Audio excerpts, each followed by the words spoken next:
देखिए, जब से भारत ने 2007 का T20 वर्ल्ड कप जीता है, तब से लेकर आज तक कुल 16 साल बीत चुके हैं, मगर माही जैसा दिव्य इंसान हमें नहीं मिला। माही भाई तो इतने दिव्य निकले कि भगवान तक को वर्ल्ड कप जिता दिया। हाँ, हमारी टीम में आज किंग हैं, हिटमैन है, प्रिंस है, स्पाइडरमैन है, मगर वो मैन नहीं है जो हर मोर्चे पर शक्तिमान जैसा खड़ा रहता था। हाथ में उसके बैट हो, कीपिंग ग्लव्स हो, हमेशा सामने वाले से 2 कदम आगे रहने की कोशिश में रहते थे महेंद्र सिंह धोनी।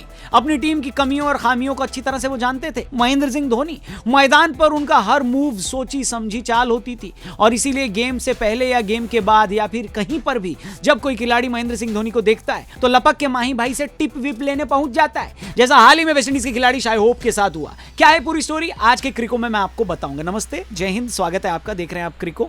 और इंग्लैंड और वेस्टइंडीज के बीच वनडे सीरीज चल रही है। इसमें वेस्टइंडीज ने पहले मैच में इंग्लैंड को 4 रनों से हराया। मैच रिजल्ट के बाद लोगों ने इंग्लैंड को ट्रोल किया और कहा कि इससे बेहतर तो इंग्लैंड की जगह वेस्टइंडीज खेल लेता भैया वर्ल्ड कप। तो इंग्लैंड पर जीत के साथ वेस्टइंडीज ने सीरीज में 1-0 से बढ़त हासिल कर रही है। उस जीत में वेस्टइंडीज के लिए इंपॉर्टेंट रोल प्ले किया वेस्टइंडीज के बल्लेबाज शाय होप ने। इस मैच में शाय होप ने शानदार शतक लगाया, इंग्लैंड को हराया। मैच के बाद जब होप से पूछा गया कि इतनी बढ़िया पारी का राज क्या है, तो होप ने कहा इसका पूरा क्रेडिट जाता है माही भाई, बोले तो महेंद्र सिंह धोनी को। ऐसा कहते ही पूरी दुनिया में होप फेमस हो गए, क्योंकि उन्होंने नाम ही ऐसे लेजेंड का ले लिया जिसे सुनते ही लोग उनकी बात जानने के लिए उत्सुक हो गए।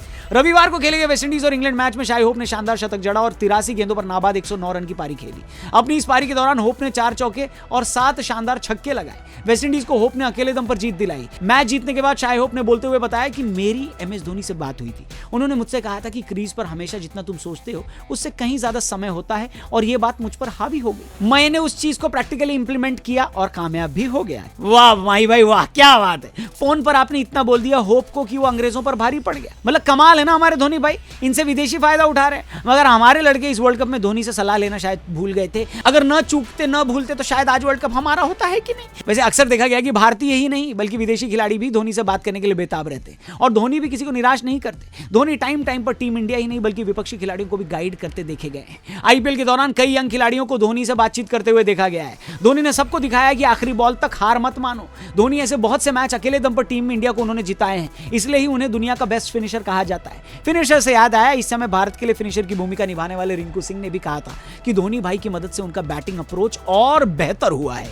IPL में रिंकू ने गुजरात के खिलाफ मैच की आखिरी ओवर में 5 छक्के लगाकर खूब सुर्खियां बटोरी थी, और मैच के बाद जब उनसे पूछा गया कि क्या है उनकी जोरदार फिनिश का राज, तो रिंकू भाई ने बोला माही भाई बेस्ट फिनिशर हैं। एक बार मैंने उनसे मैच फिनिश करने के तरीके पूछे थे, उनने कहा मैं तुम्हारी बैटिंग देख रहा था, तुमने अच्छा खेला। उन्होंने मुझसे कहा कि जब आखिरी ओवर चल रहा हो सीधा मारने की कोशिश करो, बॉलर जो चाहे वो करे, लेकिन तुम गेंद को सीधा मारने की ही कोशिश करना। वाह माही भाई वाह, क्या सीधा टू द पॉइंट बात आपने रिंकू भैया को समझाई, और यही बात मुझे लगता है कि रिंकू को हमेशा अपने मन में रखने की जरूरत भी है। और सिर्फ रिंकू ही नहीं, टीम इंडिया के कई यंग खिलाड़ी धोनी भाई को अपनी कामयाबी का क्रेडिट देते रहते हैं, जैसे यशस्वी जायसवाल। जब यशस्वी को इस साल वेस्टइंडीज दौरे के लिए टीम में चुना गया तो उन्होंने अपने स्ट्रॉन्ग टेम्परामेंट के लिए माही भाई को थैंक यू कहा। जायसवाल ने कहा कि जब पहली बार वो महेंद्र सिंह धोनी से मिले तो दोनों के बीच बहुत सारे टॉपिक्स पर बातचीत हुई थी। इस दौरान जायसवाल ने यह भी स्वीकार किया कि वो IPL 2023 में धोनी से मिलने की कई बार कोशिश भी उन्होंने की थी। क्या बोला था जायसवाल ने वो सुनिए। जब मैं पहली बार माही भाई से मिला तो उस समय उन्होंने मुझे सुझाव दिया कि खेल में हमेशा अपने दिमाग को ठंडा रखने की कोशिश करो,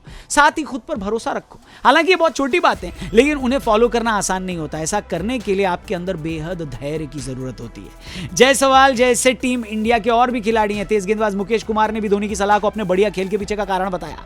मुकेश ने बताया कि मैं हमेशा धोनी भैया से मिलना चाहता था और उनसे कई बातें पूछना चाहता था। IPL की वजह से ये पॉसिबल भी हुआ। मैंने उनसे पूछा कि आप बतौर कैप्टन और विकेट कीपर अपने गेंदबाजों से क्या कहते हैं। उन्होंने मेरे कंधे पर हाथ रखा और कहा कि मैं अपने गेंदबाजों से कहता हूं कि जब तक आप कोशिश नहीं करेंगे तब तक आप सीखेंगे नहीं। आप जो करना चाहते हैं वही कीजिए, अगर आप ऐसा नहीं करेंगे तो सीख नहीं पाएंगे। उन्होंने रिजल्ट को भूल जाने को कहा और सिर्फ कोशिश करने की सलाह दी। उन्होंने चीजों को बहुत ही आसानी से हमें समझाया। उफ, यही तो काम है धोनी भैया का, हर चीज को बड़ा सिंपल करके समझा देते हैं। मुझे पक्का यकीन है कि इस वीडियो को देखने वाला हर इंसान इस बार माही भाई से मिलकर अपने लिए भी कोई ना कोई लाइफ हैक जरूर जानना चाहेगा, है कि नहीं। मैं खुद जानना चाहता हूं, लेकिन मेरा डाउट क्या है, जब मैं उनसे मिलूंगा तो उन्हीं से पूछूंगा, यहां शेयर नहीं करूंगा। आपको मौका मिलेगा तो आप उनसे क्या पूछेंगे कमेंट सेक्शन में शेयर करके जरूर बताइए। चैनल को सब्सक्राइब करके जाइए। जल्दी मिलते हैं यहां पर। Thank you for watching, see you tomorrow. जय हिंद।